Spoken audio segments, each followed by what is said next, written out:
There's another view of our patch, and we're getting ready to go to the vehicle. In the OPF, we're putting on our LESs and getting ready to check out good pressure integrity in everybody's suits. Carlos is buttoned down with the visor down.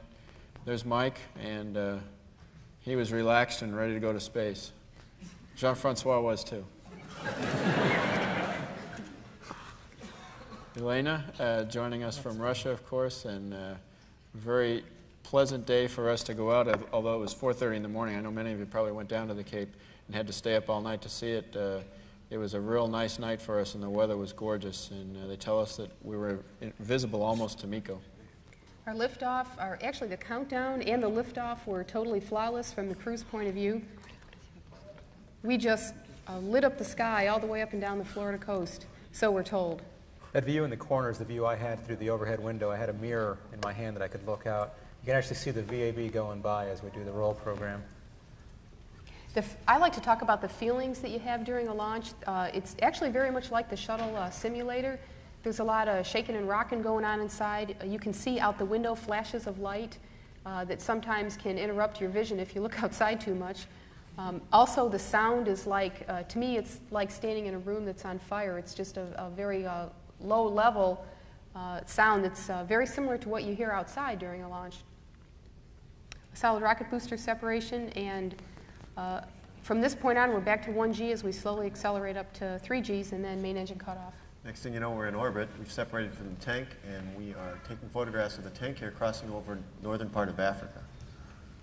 Post-insertion main activity is to activate the experiments, and here the space hub, the main cargo in the payload bay, and we had to open 3 doors to access into space hub through a very long tunnel, as you can see. The space hub was very clean, and we spent a few hours to set up the whole module for the experiments and also get ready for transfer ops. This is a neat picture of a rendezvous burn. I lost my hat there momentarily, but we get a pretty good acceleration out of the OMS engine when we make our approach to the mirror. We burned several times. Here, down at the bottom, you can barely see the station.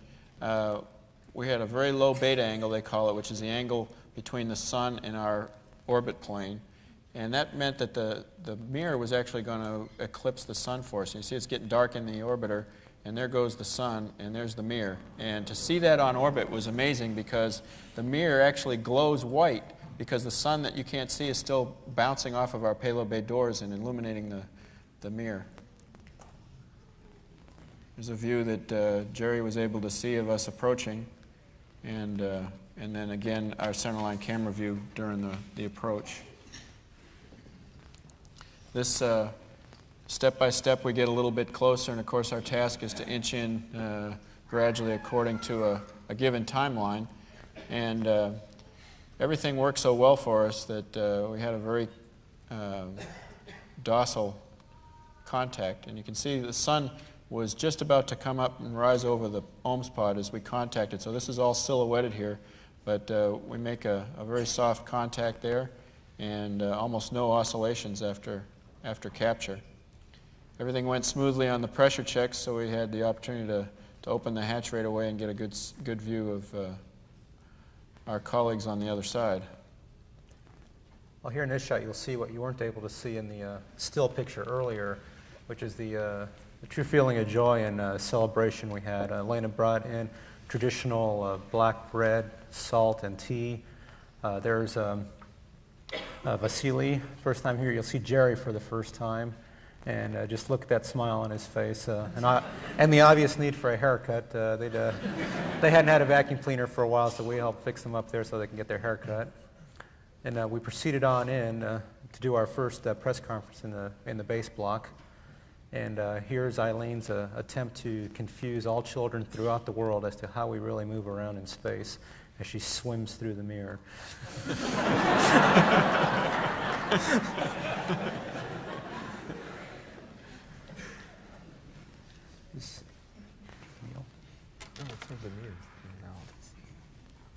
Okay. Well, we continue ahead our first press conference, which was shortly thereafter followed by eating of the bread. And actually, Jerry had his pretzels that he'd been wanting. And as Elena already mentioned, the second evening on the dock phase, we had an international meal with food from all the countries represented by the crew. We had food from Russia, America, Peru, China. We had, of course, food from France with foie gras and confit. Here, goat cheese. And we had barbecue from... We had barbecue from PTs, dehydrated. And for 3 hours, the ground never called us, and we had a very good time in the meal. Here you see a chocolate gift from ESA with the logo of the different partners in the International Space Station program. All kinds of food down here on the table. As you can see, the chocolate shuttles flying around. Eileen thinks that some of them may be stuck somewhere behind panels there.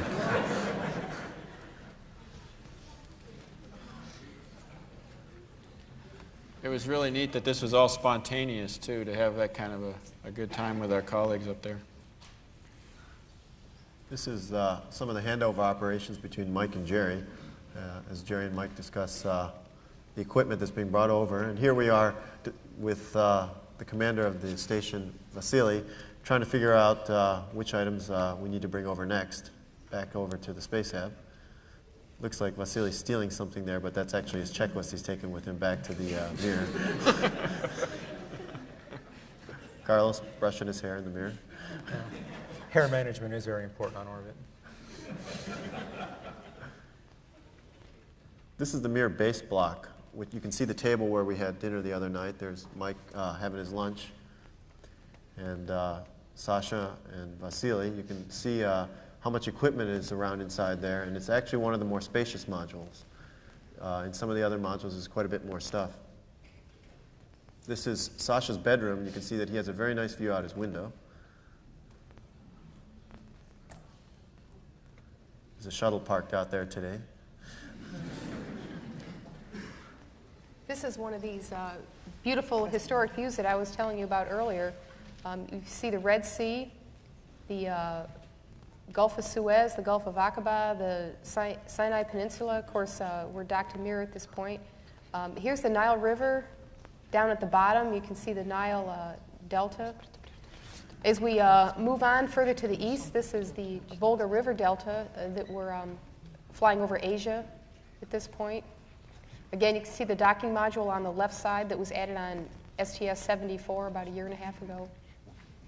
In this view, up from the docking module, you see Cristal, and then Spectre to the left, Cavant 2 to the right, base module at the top. It's Soyuz down there. Well, all good things had to come to an end. We worked very well together on board. We worked so efficiently, we had time to have meals together, and then we had to say goodbye. This was a much more somber occasion than we'd had on docking day. It was actually fairly quiet until we decided, well, it was time to start saying goodbye and working our way out the door. There was no great rush to do this, and luckily the ground was able to give us all the time we wanted to get this done.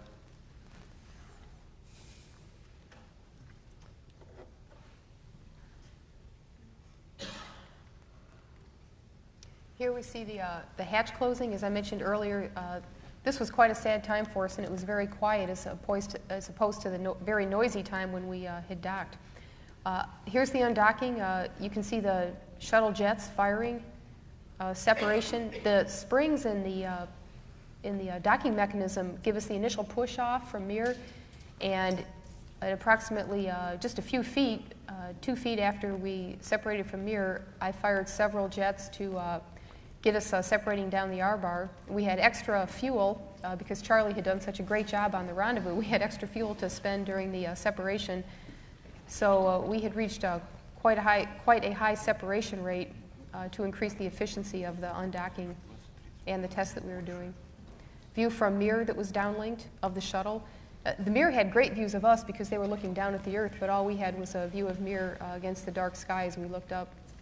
After undock, it was time to resume more intense activity on the scientific experiments. Here you saw a biorack. Elena, Ed, and I were all scheduled for those about 10 different experiments using the biorack facility, incubators, and glove box. And you see here Elena working on the Osteo Mars. These are experiments on bone cells. We had also, the glove box was used for experiments where some dangerous chemicals were used. Here are some tadpoles that we are developing their neurovestibular systems in zero G, and we are not swimming as the same tadpoles grown on Earth. This is an experiment to look at the motion of liquids inside rotating tanks, which you may ask, why is that important? And the reason is because fuel tanks on rotating satellites often have a problem where the fuel inside them starts to rotate in a different direction than the rest of the satellite, which makes the whole satellite wobble, which is not something that satellite designers like to have on their very expensive satellites. So we had a set of rotating tanks here, and you can see the fluid inside there rotating back and forth around inside that tank, and you can see it's rotating in a different direction. This is a view taken from the inside. We also had several experiments where we grew protein crystals. That's a new field that we've actually flown many times now on the orbiter, and it stands to give us some great benefits in the future as we develop custom medicines and for diseases that are a challenge to the community right now. This is the output from our fax machine that I was talking about earlier. We wanted to illustrate how long this really is, extended all the way down the tunnel into the space hab. View from the space hab, this is our meal time. You can see the space hab is extremely spacious, and it's a very comfortable place for astronauts to work, to live and work. Jerry's showing us some of the fresh tortillas that we had packed that lasted the whole mission.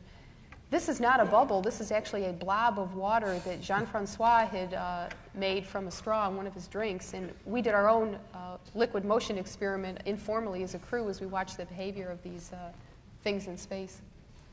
One of the things we have to watch out for is the degradation to our bodies when we're on orbit, because we're not really fully utilizing all our muscles. So we had lots of opportunity to exercise either on our ergometer or cycle or on a treadmill. Jerry probably logged more miles on orbit than at least anybody that I know. But he provided a lot of feedback to the community here on this treadmill that we're developing for station. Another form of exercise here, the mass tunnel motion. Actually, right here, oh yes, that's right. Almost missed it. Going off the top of the screen right now is Lima. Once again, the ground was able to get this shot for us one night while we were sleeping. Into view right now is the Nazca Desert, where you have those great lines in the sand out there. We couldn't see them from on orbit. This again is Hawaii. That's the big island up at the top, and you can see the string of islands stretching down below. Maui, Molokai. We had a very nice night pass over Italy. You recognize the boot of Italy and Sicilia, and the moon glint on the Mediterranean Sea in between Sicily and Italy. At our orbital altitude, we see about 16 sunrises and sunsets a day. The Earth is on top in this view, and it looks like a sunset. I guess in reverse it could be a sunrise.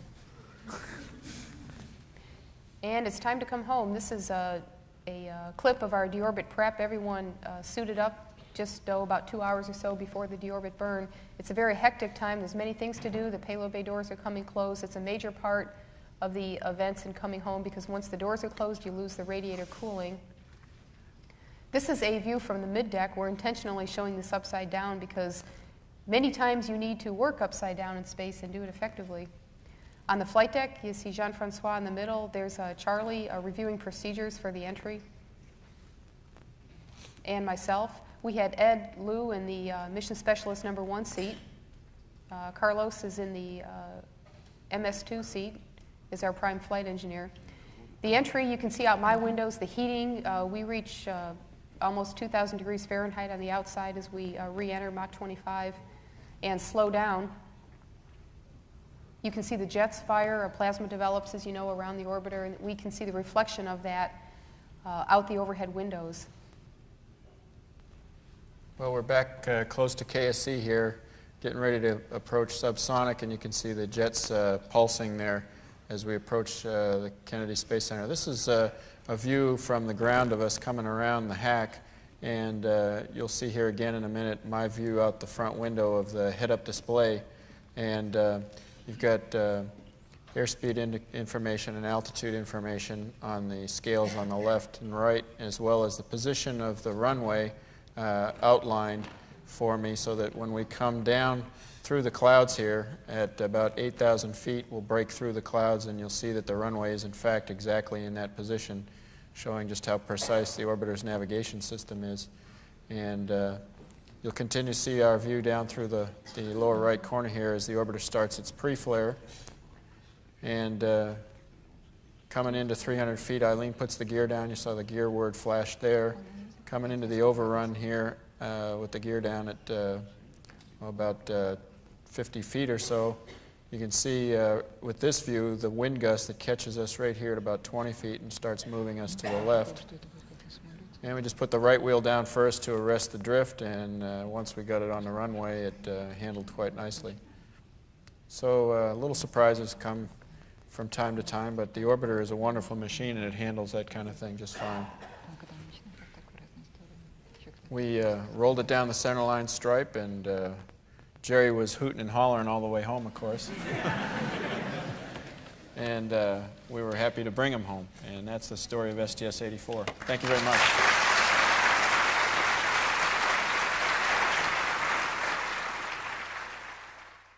He was relaxed and ready to go to space.